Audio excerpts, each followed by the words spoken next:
Hey, yo, welcome back to the top. The name is Gearhart, and as you can see, I am bringing you Week 8 of the GBA D-League against Baby Nick, Mighty Mammal Swine of the Washington Blazikens. So go ahead and first, check out his channel. And second, I need to say something that this is actually post-com because I broke my headphones and due to lack of time. Now, the main reason why I didn't want to live comment is because the audio is worse on my old headphones and mic. And also, if I move my head a lot like this, you can actually hear my head moving. Now, that's also why we don't have a pre-game team builder. But because of that, I will go over my team. I'm bringing a Mega Lopunny with enough speed to outspeed the regular Manectric.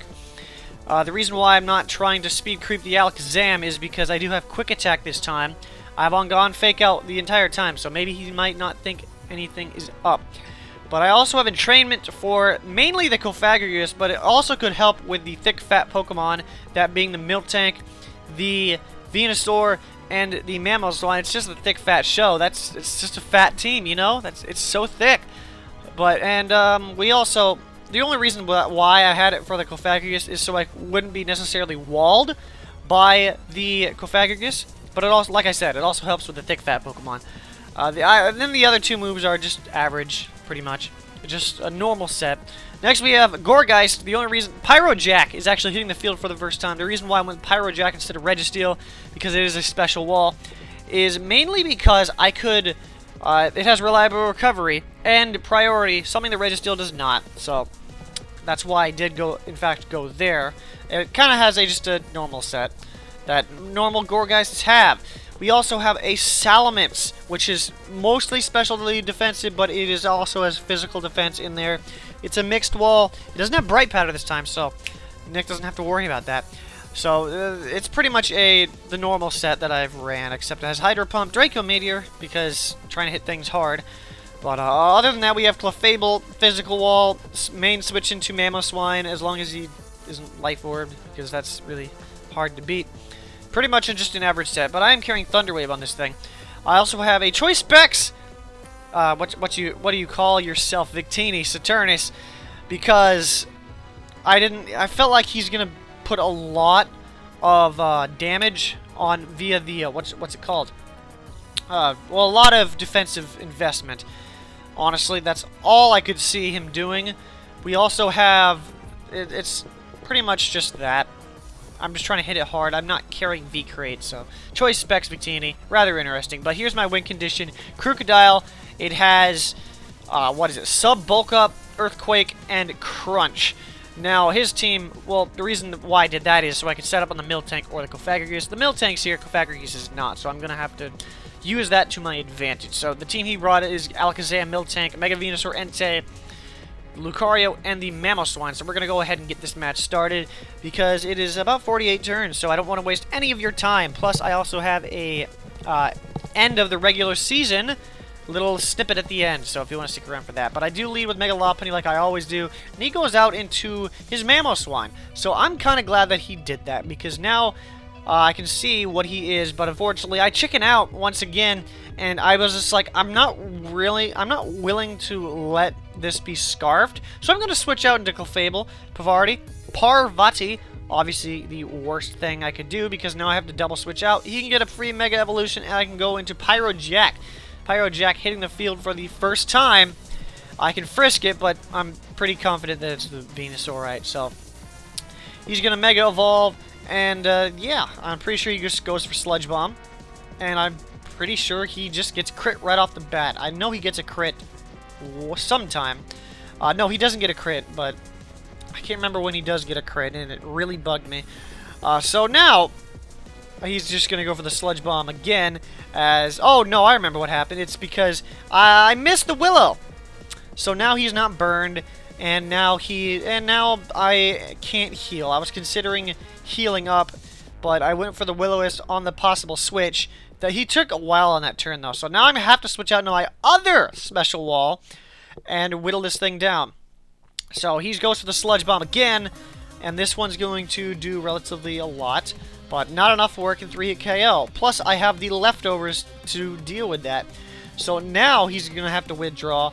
I'm not sure what he's predicting, but he's gonna switch out back into Mamoswine. And had I gone for the Hydro Pump here, that would have been amazing, but instead he calls my bluff and just goes for the Roost. So or I go for the roost, pardon. I get back to full, though, but now I'm going to need to switch out.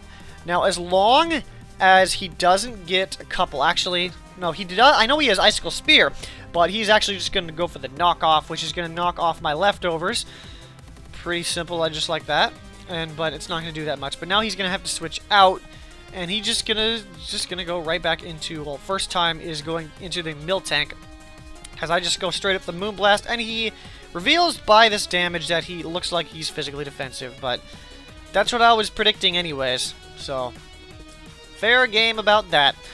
Now I'm going to have to switch out, but here's the thing. I switch out directly into my Salamence because I wanted to get in before he did the Stealth Rocks and stuff. But so he goes to the Stealth Rocks. I wanted to get in before, so that means I didn't have to take any damage from said Stealth Rocks. That's why I wanted to do that. I told myself that I wouldn't switch walls into walls, but yeah, so I predict the switch into the Mamoswine here. Don't get it, and now he goes for the T-Wave. That's why I did go for the Hydro Pump on this turn. Now I'm paralyzed, just like in week 4. So kind of sucks, pretty much. Kinda does suck. So now he goes to the Milk Drink, and yeah. So now he's back up to full. He could do that, and had I not been paralyzed there, I could have just gone for the Draco Meteor. That's what I probably would have done, but instead I just go for Defog because I know he's gonna heal, and there would have been no point going for Draco Meteor because then I would have had to switch out anyway. So now I'm paralyzed. So now I'm gonna take this advantage to go into Clefable to get rid of that paralyzation, and of course he just drops another Thunder Wave right on my face. So he's predicting pretty nicely early on. So this is looking to be challenging to catch up from here.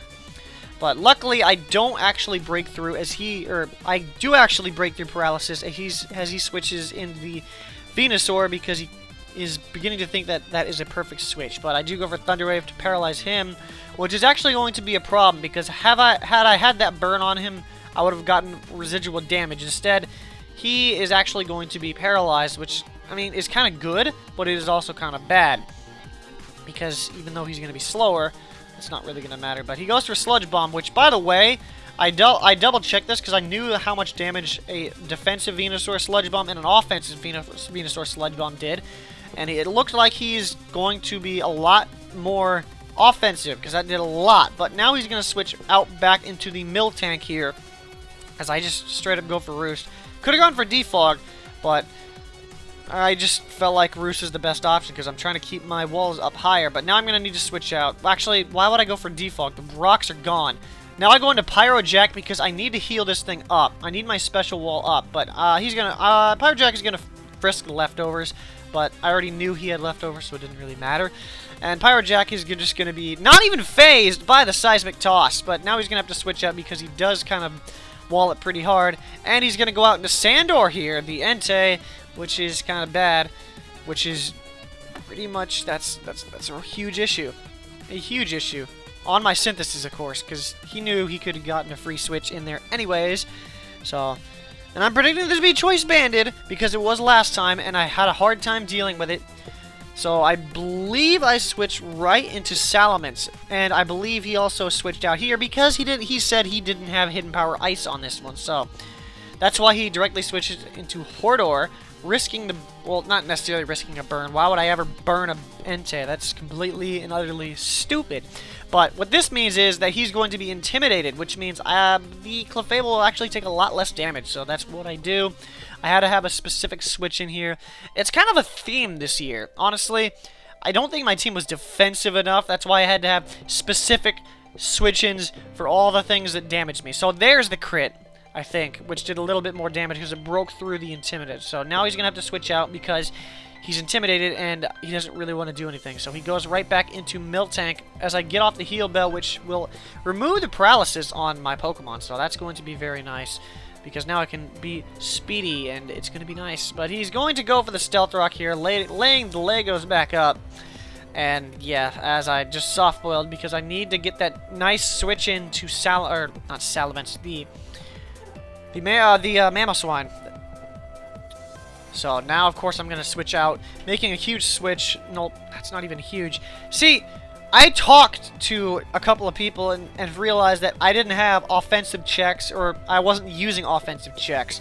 That was the big issue.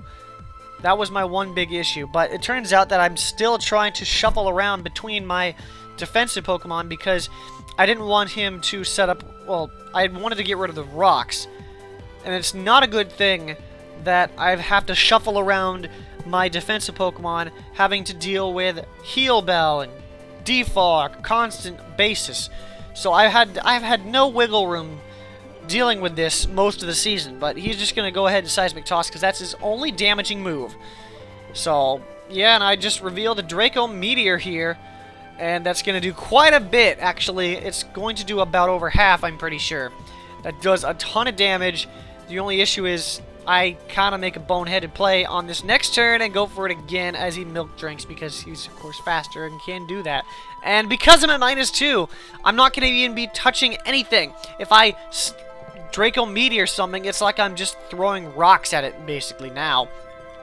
That's the problem, and that's what he does get, because, of course, this Draco Meteor is going to do absolutely nothing. Less than half. It's going to leave him above half, and that's not good, because now I'm at -4, can't do anything, and now I'm pretty sure... No, I'm pretty sure I defog here. I'm pretty sure I defog here, because I'm predicting him to either... Because honestly, he's probably predicting a switch, so he might go... I was thinking that he might go for T-Wave or Seismic Toss. That's why I stayed in and went for the defog, because I didn't think that he would... I didn't want anything to take damage, but he probably predicted a switch into something else. That's why I did stay in for him to take the Seismic Toss.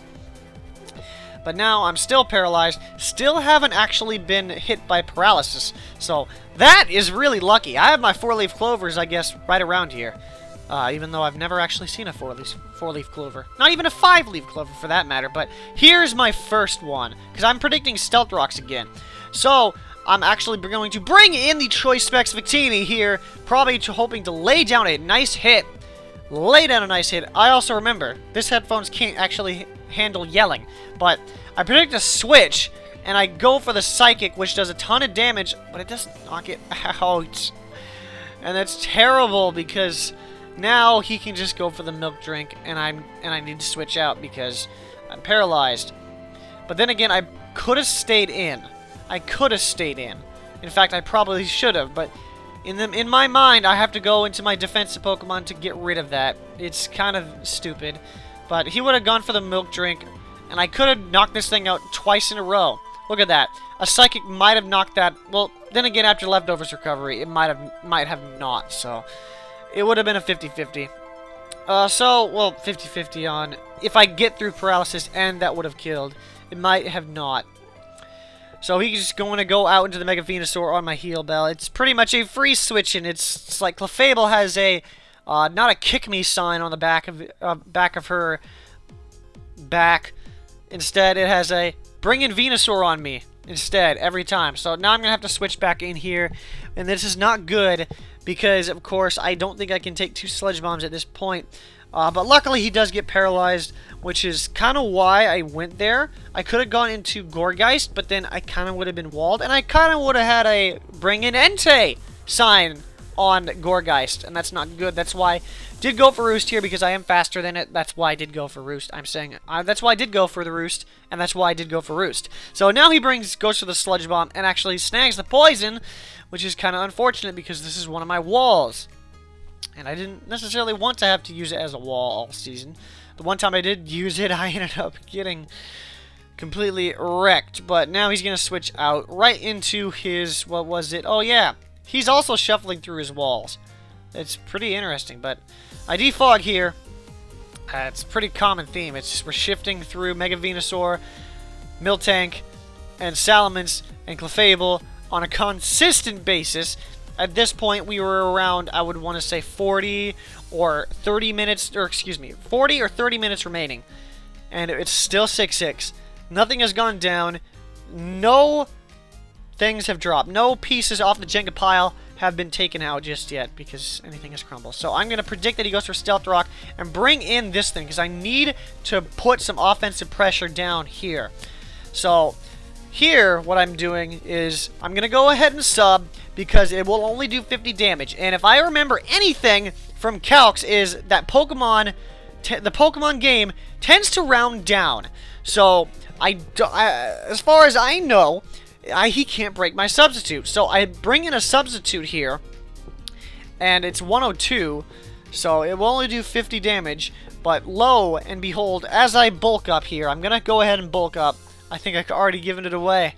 Yes! The Seismic Toss actually breaks my sub, which pretty much just ended all my momentum, because now, well, at least my offensive momentum, because now I literally can't do anything. The whole point was to bulk up again, and then, well, would I really bulk up again? I think I would actually have gone for the Earthquake on this next one, because then I think I would have done that. But because he broke my sub so early, because for some reason, the damage rolls are actually, what's it called? Are rounded up for some reason. I always thought Pokemon rounded down. Why is it rounding up? The one thing that it actually rounds up at, and it has to be this, where it completely throws my game plan off super hard, and I can't do it. And that's why I am just completely lost all offensive momentum, because one of my 4 offensive Pokemon are just pretty much useless now, because the whole basis of it is just gone. I have nothing to set up a sub on at all, and it's just pretty much useless. Crocodile is pretty much useless. I should have kept Intimidate on it like I thought I was going to. And here, this is a huge misplay. I should have gone into either Salamence or back into Crocodile. Instead, I make a completely boneheaded mistake and let whatever it's called, I let Victini get hit by another Sacred Fire, and it's not looking good at all for me. So here, I just sack off Crocodile. And pretty much right here is the beginning of the end, because he's already knocked a few of my Jenga pieces out. And that's when the castle begins to crumble. And it also begins to crumble here, as I know I'm not faster. I know it's banded, but at this point, I'm not sure what to do. I'm legit not sure what to do with this Entei. And he goes for the Sacred Fire, and it's going to one-shot me. So, it's pretty much game, set, and match. It's not even 30 love anymore. And what I should have done here is gone into Saturnus after, well, first I should have just sacked off my whatever it's called, Crocodile, then gone into this, so then I wouldn't have taken a Sacred Fire, and then I should have just gone straight for the Psychic. Instead, I just completely and utterly just lost all three of my offensive Pokemon for no apparent reason.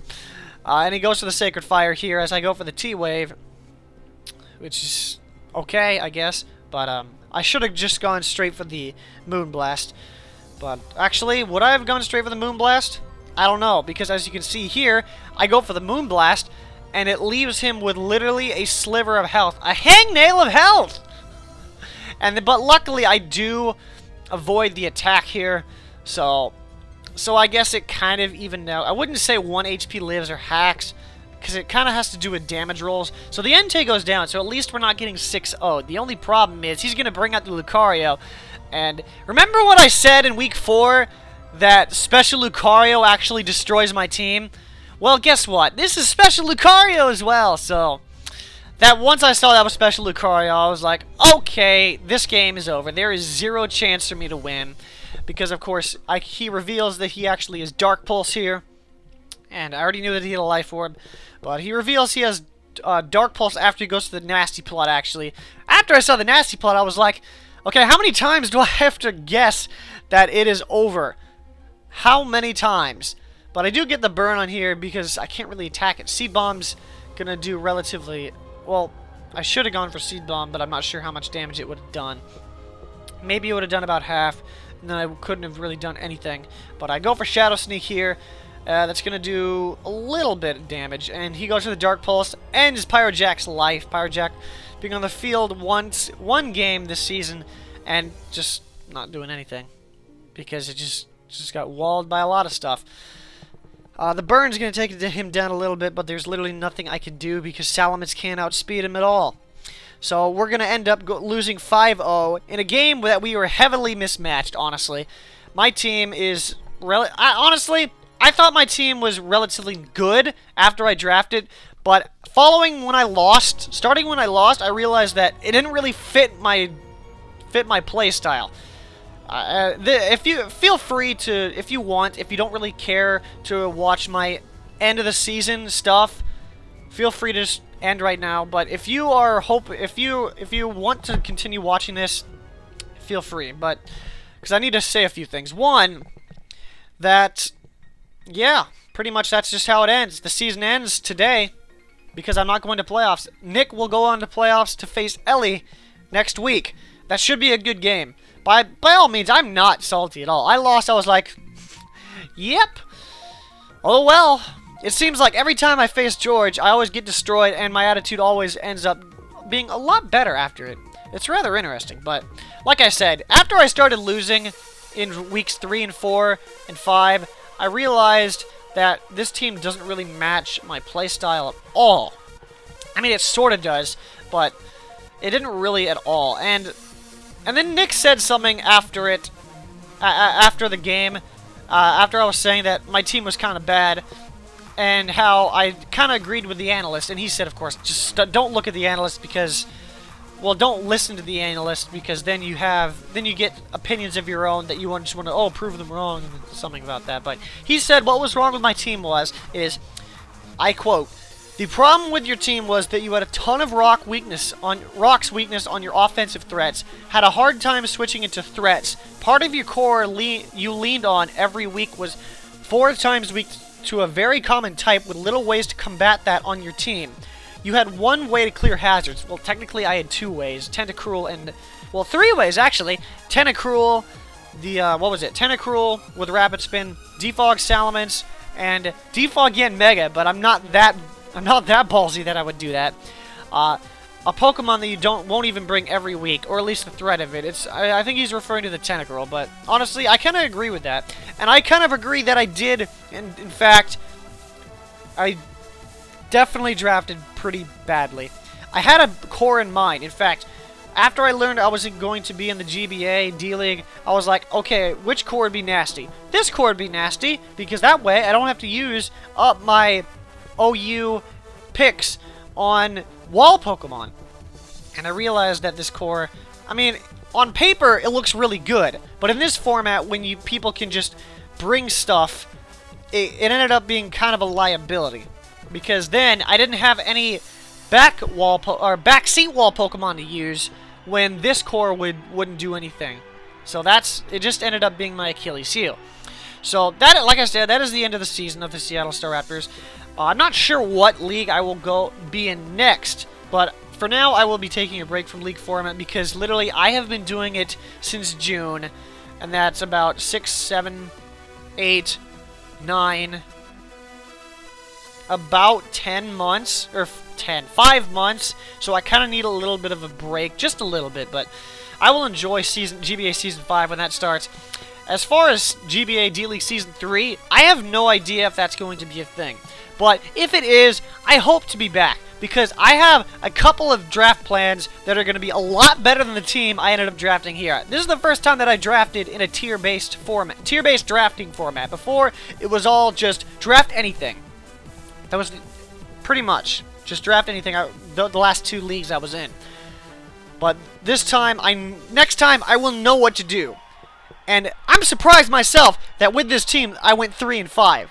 I'm very surprised, because if anybody else had it, it would be a lot more of a challenge. So, I've kind of rambled on too long, but I hope to be back Season 3 if there is a Season 3. I appreciate John, Miguel, and everybody in the GBA for allowing me to come participate in GBA D-League Season 3, and I hope to be back for Season 2, sorry. And I hope to be back for GBA D-League Season 3 if that is a thing. I will do better, trust me. And next time, we will be on top. And I will see you back at the top, because that's how we roll. Unfortunately, we're not on top at the end of the season. But hey, that's just the way things roll. But otherwise, that's how we roll. Deuces. Only have one more psychic from this thing. He is going to withdraw. Going to Nidoqueen. Please go into Nidoqueen. Going to... Yes! Yes! all of a sudden, straight out of nowhere, flamethrower. Whoa, this is like Randy Orton status. He just whips out. It's the Viper all of a sudden.